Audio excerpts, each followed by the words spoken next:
In this video, I'm going to show you how I grew to 48,000 followers on Instagram, all without any ads. Okay, I did run a couple of ads around the 47k follower mark, but they didn't perform, so I turned them off. But if you want to increase your Instagram followers, there are a few things you can do that I did that are going to help you get there faster. So I'll keep this video short and sweet. The first thing is content, obviously. Most people just start out posting willy-nilly. They don't have a plan. What I did was drill down into my objectives first. What was I trying to achieve? Well, two things. I wanted to grow my page and I wanted to win clients. Pretty simple.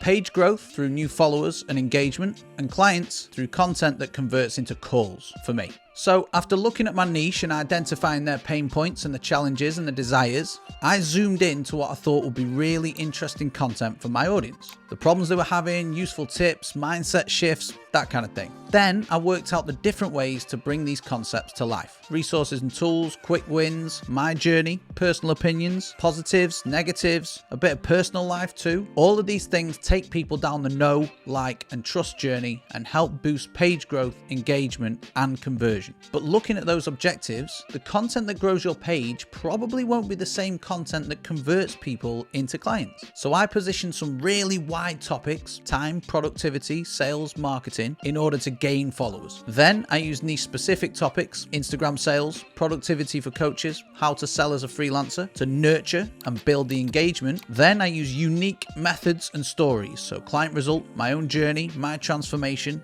to convert those people into clients. And knowing the difference between these objectives is absolutely crucial. So rather than posting content straight away, work out what your objectives are first and then position your content around them. Then I looked at how best to deliver the content. What formats work best for these different topics and objectives? Some people only use carousels. Other people only use reels. I recommend a mixture. For top level topics, I record a face to cam video, edit it really quickly and put subtitles on. For quick turnaround pieces with a bit more detail, I'd use tweet carousels. And if I had a really important topic that needed even more detail, I'd put together a nicely designed carousel to capture that attention. Then I'd sprinkle in some single images, photos, diagrams, etc. just to fill the gaps. The Instagram algorithm changes all the time, so it's important not to tie yourself to one thing. Use creativity and inject different formats into the mix. Another key thing to remember here is to play to your strengths. If you're rubbish at video or you can't design, don't do it. Practice in the background for a bit, because you want your content to be three things: easy to make, fun to make, and easy to digest for the reader or the viewer. You don't need to get complicated. Now, once I gained a bit of traction, there were three extra things that I did to pick up more followers. Firstly, I reached out to other players in my space who had the same audience as me, and I asked them to either go live together or to work on a collab post. And if your content is good enough, these other creators will say yes. But I built relationships with them first. I didn't just hop into the DMs and pitch them for a collab. As with any DMs or approaches on Instagram, treat it for what it is. It's a conversation with another human. But going live and collabing with these people allows you to leverage their audience. Their followers will find out who you are. And if your profile and your content is impressive enough, those followers will hit your follow button. Another thing you can do is find curation pages. These are pages that repost content from other pages. And you'll find lots of them in the design, mindset, and productivity space. And they'll either repost your stuff for free or they'll charge you a small fee. Just make sure their audience actually fits your audience and they're not just filled up with bots. Again, we're essentially jacking that audience to bring them over to our page too. The second thing is comments. And you probably hear people talk about engagement a lot. If you're trying to grow organically, it's absolutely essential to go out there and to network with people. Speak to them. And there are two types of engagement, or two ways you can do that. The first is outbound engagement. So you leave your thoughts and opinions on their content. And the second is inbound engagement, where you respond to comments on your own content. For outbound engagement, I built a list of people to engage with regularly. That way I wasn't just making it up every morning. And I split this list into 4 groups: big accounts in my space who had the audience I wanted, competitors and mutual accounts of a similar size to me, potential clients or people that I thought I could help, and fans, people that I couldn't sell to but who kept commenting on my content. And each day I would go and engage with a handful of each. This ensured I was reaching the right audience when they saw my comments on the big and the mutual accounts. It ensured potential clients knew I existed, and it made my fans come back and keep commenting on my content, which helped Instagram pick it up. So list out a handful of accounts that you can go and engage with each day and get to work. Now, for inbound engagement, it's pretty simple. I responded to every goddamn comment I received.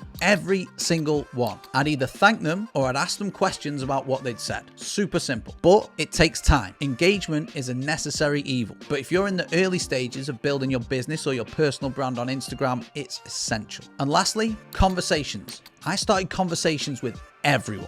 Someone liked my post, I DM'd them. Someone liked a post, I DM'd them. Someone followed me, I DM'd them. If I liked someone's work, I DM'd them. If I thought they needed help, I DM'd them. I DM'd every single person I could at the start. But the thing I didn't do was pitch them, ever. We've all been there. We get an incoming message from someone we don't know and boom, get hit with the pitch straight away. So I just got to know people. I had a laugh. And in turn, this led to various opportunities. Not just sales, collabs, features, podcast interviews. I even ended up finding suppliers through conversations that I started. Because if you jump into a conversation with someone and there's no hidden agenda, there's no real expectation, it's much more natural. You wouldn't just walk up to randomers at a networking event or on a night out and start pitching them. So don't do it online. Take the time to get to know people. And that is how I grew to 48,000 followers on Instagram. The main thing being though, I did all of this consistently for 6 months. And no, it's not for everyone, but if I can do it, then you can too. It's pretty simple, it just takes time.